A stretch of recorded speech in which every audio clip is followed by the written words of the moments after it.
ആരുടെ കൂടെ ജനം നിൽക്കും എന്നുള്ളത് നമുക്ക് അപ്പം നോക്കാം. നമുക്ക് രാഷ്ട്രീയം അങ്ങനെ പറ്റി നോക്കാം. നിവൃത്തിയില്ലാതെ വരുമ്പോൾ കൊഞ്ഞനം കുത്തുന്ന ഏർപ്പാടങ്ങ് മതിയാക്കി കളയണം. അതുകൊണ്ട് ചൂടിപ്പോവില്ല. സംസ്ഥാന സർക്കാരും ഈ 1572 ആളുകളെയും വിളിച്ചു ചേർക്കാൻ വേണ്ടിയിട്ട് പോവുകയാണ്. അത് നോക്കാം.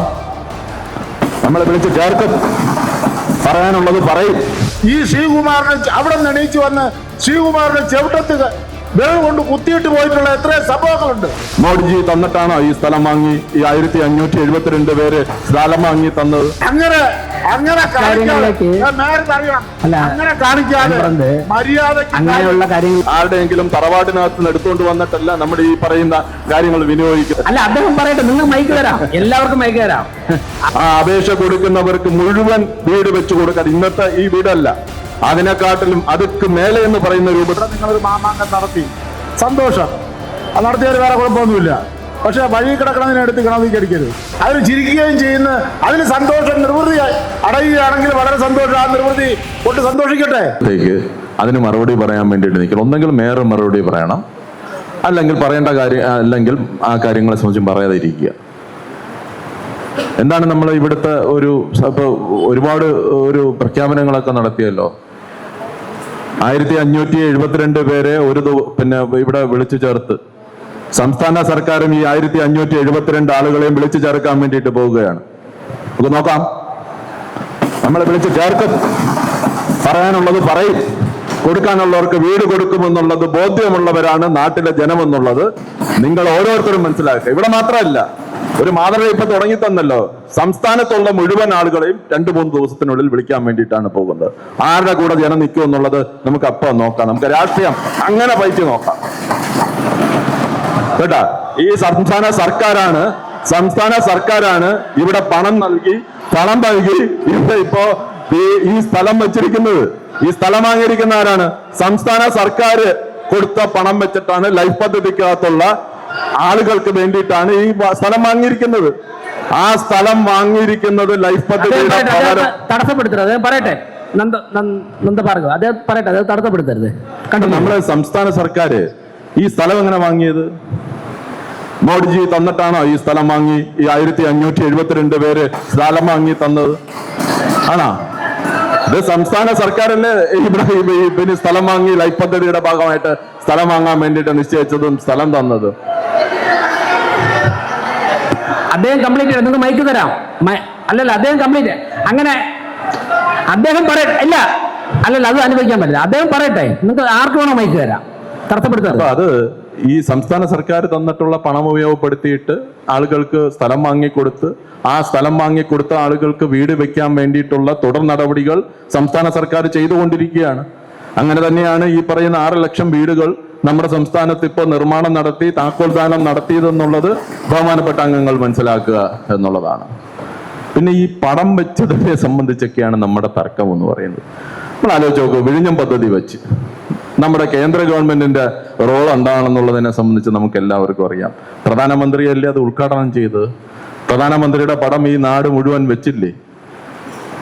ഹൈവേ കേന്ദ്രമന്ത്രിയല്ലേ ഉദ്ഘാടനം ചെയ്തത്. ഈ കേന്ദ്ര ഗവൺമെന്റിന്റെ കേന്ദ്ര മന്ത്രിയല്ലേ അത് ഉദ്ഘാടനം ചെയ്ത് നമ്മുടെ ഈ ഹൈവേ അതോറിറ്റിയുടെ ഭാഗമായി മാറിയത്.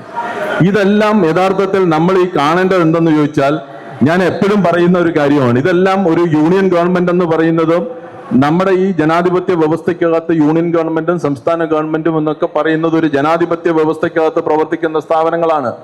ആ സ്ഥാപനങ്ങളിൽ നിന്ന് കിട്ടുന്ന പണം എന്ന് പറയുന്നതോ അല്ലെങ്കിൽ ഈ വികസനം എന്ന് പറയുന്നത് ആരുടെയും ഔദാര്യമായിട്ട് കാണാൻ വേണ്ടിയിട്ട് പാടില്ല. ഇതെല്ലാം നമ്മുടെ നാട്ടിനകത്ത് നിന്ന് വരുന്ന നികുതി പണം എടുത്തിട്ടാണ് ഈ പറയുന്ന കേന്ദ്ര ഗവൺമെന്റ് വിനിയോഗിക്കുന്നത്. അല്ലാതെ ആരുടെയെങ്കിലും തറവാട്ടിനകത്ത് നിന്ന് എടുത്തുകൊണ്ട് വന്നിട്ടല്ല നമ്മുടെ ഈ പറയുന്ന കാര്യങ്ങൾ വിനിയോഗിക്കുന്നത്. അത് മനസ്സിലാക്കാൻ വേണ്ടിയിട്ട് പറ്റണം. നമ്മുടെ നാട്ടിനകത്ത് കിട്ടേണ്ടതായിട്ടുള്ള മനസ്സിലായല്ല മനസ്സിലായ ഇതാണ് പ്രശ്നം. മനസ്സിലായ അല്ല, അദ്ദേഹം പറയട്ടെ, നിങ്ങൾക്ക് മൈക്ക് തരാം, എല്ലാവർക്കും മൈക്ക് തരാം. അവിടെയുള്ള 50 പേർക്ക് മൈക്ക് തരാം, ഇവിടെയുള്ള 50 പേർക്ക് മൈക്ക് തരാം. സുധീഷിന് മൈക്ക് തരാം, നിങ്ങൾക്ക് സമയമുണ്ടല്ലോ. അർഹതപ്പെട്ടിട്ടുള്ള 2 ലക്ഷം കോടി രൂപ നമ്മുടെ സംസ്ഥാനത്തിന് അവകാശപ്പെട്ടിട്ടുള്ള, ജനങ്ങൾക്ക് അവകാശപ്പെട്ടിട്ടുള്ള കേന്ദ്ര വിഹിതം ഇങ്ങോട്ട് തന്നാൽ എല്ലാവർക്കും നമുക്ക് ഗ്യാരണ്ടി ഇടാം. ഒരു ദിവസം നമുക്ക് തീരുമാനം എടുക്കാം.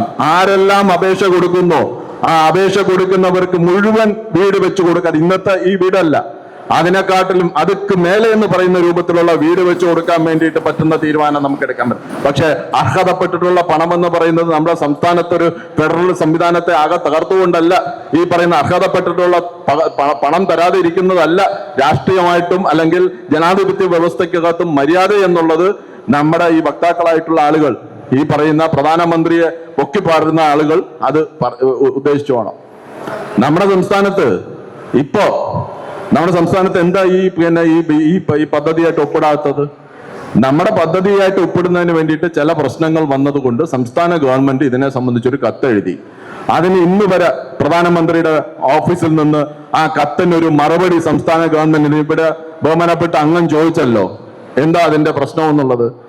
അവിടെ പടം വെക്കുന്നതും മറ്റുമല്ല, ചില നിർദ്ദേശങ്ങൾ സംസ്ഥാന ഗവൺമെന്റിന് വന്നു. ഇപ്പോ കോർപ്പറേഷന് ചില നിർദ്ദേശങ്ങൾ വന്നാൽ ആ നിർദ്ദേശം ഈ കോർപ്പറേഷൻ കൗൺസിലിന് അംഗീകരിക്കാൻ വേണ്ടിയിട്ട് പറ്റുന്നതല്ലെങ്കിൽ ആ നിർദ്ദേശങ്ങളെ സംബന്ധിച്ച് ആർക്കാണോ അതോറിറ്റി അവർക്ക് നമ്മൾ കത്തെഴുതും. ആ കത്തെഴുതി കഴിഞ്ഞാൽ അതിനൊരു മറുപടി തരേണ്ട ഉത്തരവാദിത്വം പ്രധാനമന്ത്രിയുടെ ഓഫീസിൽ നിന്ന് സംസ്ഥാന ഗവൺമെന്റിനുണ്ട്. അത് വരാത്തത് കൊണ്ടല്ലേ ഇത് ഒപ്പിടാതെ നീണ്ടു പോകുന്നത്. അല്ലാതെ മറ്റേതെങ്കിലും കുഴപ്പത്തിന്റെ അടിസ്ഥാനത്തിലോ ഇവിടെ പറയുന്നത് പോലെ തന്നെ ഏതെങ്കിലും ഒരു ലോഗോയുടെ പ്രശ്നങ്ങൾ എടുത്ത് കാണിച്ചിട്ടാണോ അതിന് മറുപടി പറയാൻ വേണ്ടിയിട്ട് പറ്റുന്നത്? അപ്പൊ അത്തരം കാര്യങ്ങളൊന്നും പറഞ്ഞ് രാഷ്ട്രീയമായിട്ട് നമുക്ക് വേണമെന്നുണ്ടെങ്കിൽ ഇപ്പൊ പറയുന്നത് പോലെ തന്നെ രാഷ്ട്രീയമാണ് ഇതിനെ നേരിടാൻ വേണ്ടിയിട്ട് ഈ പദ്ധതിയെ ഈ പറയുന്ന രൂപത്തിലേക്ക് രാഷ്ട്രീയമായി നേരിടാൻ വേണ്ടിയിട്ടാണ് നിങ്ങൾ ശ്രമിക്കുന്നെന്നുണ്ടെങ്കിൽ കൃത്യമായിട്ട് രാഷ്ട്രീയമായിട്ട് ഈ കാര്യങ്ങളെ നേരിടുന്ന കാര്യത്തിനകത്ത് യാതൊരു വിധത്തിലുള്ള പ്രശ്നവും നമുക്ക് കാണാൻ വേണ്ടിയിട്ട് പറ്റുന്നതല്ല. അത് ആ രൂപത്തിൽ തന്നെ നേരിടുമെന്നുള്ള കാര്യത്തിനകത്ത് ആർക്കും ഒരു സംശയവും ആ കാര്യത്തിനകത്ത് വേണ്ട. ഓക്കെ, അപ്പോ ആക്ഷേപിച്ച് പറയുകയും അതിന് ചിരിക്കുകയും ചെയ്യുന്ന അതിന് സന്തോഷം നിർവൃതി അടയുകയാണെങ്കിൽ വളരെ സന്തോഷം, ആ നിർവൃതി കൊണ്ട് സന്തോഷിക്കട്ടെ. പക്ഷെ അത് ആക്ഷേപ രൂപത്തിലാകുമ്പോൾ ഇവിടെ ആക്ഷേപിച്ച് ആരെങ്കിലും വർത്താനം പറഞ്ഞോ, അപ്പോൾ അതിന് നിവൃത്തിയില്ലാതെ വരുമ്പോൾ കൊഞ്ഞനം കുത്തുന്ന ഏർപ്പാടങ്ങ് മതിയാക്കി കളയണം. അതുകൊണ്ട് ചൂളിപ്പോവില്ല. ഇതിനപ്പുറമായി ഗോപനം നിങ്ങൾക്ക് എല്ലാവർക്കും ഓർമ്മ കാണുമല്ലോ. ആദ്യമായി ഗിരി ഈ കൗൺസിലിൽ വന്നപ്പോൾ ആദ്യമായിട്ടാണ് മനുഷ്യരെ കാണുന്നതെന്ന് തോന്നിപ്പോവും. കാരണം എത്രയോ പ്രാവശ്യം ഈ ശ്രീകുമാറിനെ അവിടെ നിന്ന് എണീച്ചു വന്ന് ശ്രീകുമാറിന്റെ ചെവിട്ടത്ത് വിരൽ കൊണ്ട് കുത്തിയിട്ട് പോയിട്ടുള്ള എത്രയോ സംഭവങ്ങളുണ്ട്, ഓർമ്മ കാണുമായിരിക്കും. പറഞ്ഞോട്ട് അങ്ങനെയുള്ള കാര്യങ്ങളിലേക്ക് പോയാൽ മറ്റുള്ള അജണ്ടകൾ നടക്കില്ല. ഇത് പറയണമെങ്കിൽ ഞാൻ റെസ്ട്രിക്ട് ചെയ്യുന്നില്ല. ആകാശടിഞ്ഞു വിടാനും അത്തരം പ്രവൃത്തിയിലേക്ക് നമ്മൾ പോകില്ല. നമുക്ക് ജനാധിപത്യപരമായിട്ട് മാത്രമേ ഇത്തരം കാര്യങ്ങള് അങ്ങനെ മാത്രമേ പോകൂ. കള്ളം പറയുന്നതിന്റെ കാര്യം പറഞ്ഞാൽ കള്ളം പറയുന്നത് നമ്മുടെ രാജ്യത്തിന്റെ ഭരണാധികാരിയാണ്. 15 ലക്ഷം രൂപ എല്ലാവരുടെയും കൈകളിൽ എത്തുമെന്ന് 15 ലക്ഷം രൂപ എത്തുമെന്ന് പറഞ്ഞു. കള്ളം പറഞ്ഞത് ആരാണ് പറഞ്ഞത്? കള്ളം പിന്നെ അല്ല, ഇതുമായിട്ട് 2015 പ്രസംഗമൊക്കെ നമുക്ക് 2-3 അജണ്ട കൂടെ ഉണ്ട്. പറയണം. ഞാൻ പറഞ്ഞ ഈ വിഷയത്തിൽ എന്ന് പറഞ്ഞാൽ നന്നായിരിക്കും. ഞാൻ റെസ്ട്രിക്ട് ചെയ്യുന്നില്ല, ഈ വിഷയത്തിൽ എന്ന് പറഞ്ഞാൽ നന്നായിരിക്കും. അവിടെ നിങ്ങളൊരു മാമാങ്കം നടത്തി, സന്തോഷം, അത് നടത്തിയവർ വേറെ കുഴപ്പമൊന്നുമില്ല. പക്ഷെ വഴി കിടക്കണതിനെടുത്ത് കിണതിക്ക് അടിക്കരുത്. അവിടെ ഈ വസ്തുവൊക്കെ വാങ്ങിയിട്ട് അതിന് 5.25 ലക്ഷം രൂപ കൊടുത്തു, SC-കാർക്ക് 6 ലക്ഷം രൂപ കൊടുത്തു. അതിന്റെ മേലെ നിങ്ങൾ കൊണ്ടുവരുന്ന 1.5 ലക്ഷം രൂപയ്ക്ക് വീട് വെക്കുമെന്ന് പറഞ്ഞാൽ 1.5 ലക്ഷം രൂപയ്ക്ക് ഏത് വീട് വെക്കും? നിങ്ങൾ പറഞ്ഞ പദ്ധതി 1.5 ലക്ഷം രൂപ എന്ന് പറയുന്നത് ഈ നഗരസഭയിൽ മാത്രമേ ഉള്ളൂ. മേയർ അറിഞ്ഞിരിക്കാനാണ്. ഗ്രാമങ്ങളിൽ 72,000 രൂപയേ ഉള്ളൂ. അതാണ് കേന്ദ്ര വിഹിതം. അത് കേന്ദ്രത്തിന്റെ പദ്ധതി. PMAY പദ്ധതി എന്തായിരുന്നു? 1.5 ലക്ഷം രൂപ കേന്ദ്ര വിഹിതം, 50,000 രൂപ സംസ്ഥാന വിഹിതം, 50,000 രൂപ തദ്ദേശ സ്വയംഭരണ സ്ഥാപനം, 50,000 രൂപ ഗുണഭോക്തൃ വിഹിതം. അങ്ങനെ 3 ലക്ഷം രൂപയ്ക്ക് വീട് വെക്കണമെന്നുള്ളതാണ് കേന്ദ്ര ഗവൺമെന്റിന്റെ പദ്ധതിയുടെ PMAYയുടെ ഭാഗമായി പറഞ്ഞത്. അതിൽ നിന്ന് മാറ്റം വരുത്തിയാണ് ലൈഫ് പദ്ധതി ഏർപ്പെടുത്തി 50,000 രൂപ സംസ്ഥാന സർക്കാരും ബാക്കി 2 ലക്ഷം രൂപ ഗുണഭോക്താവിന്റെ വാങ്ങിയ പൈസ മുഴുവൻ തിരിച്ചു കൊടുത്തു.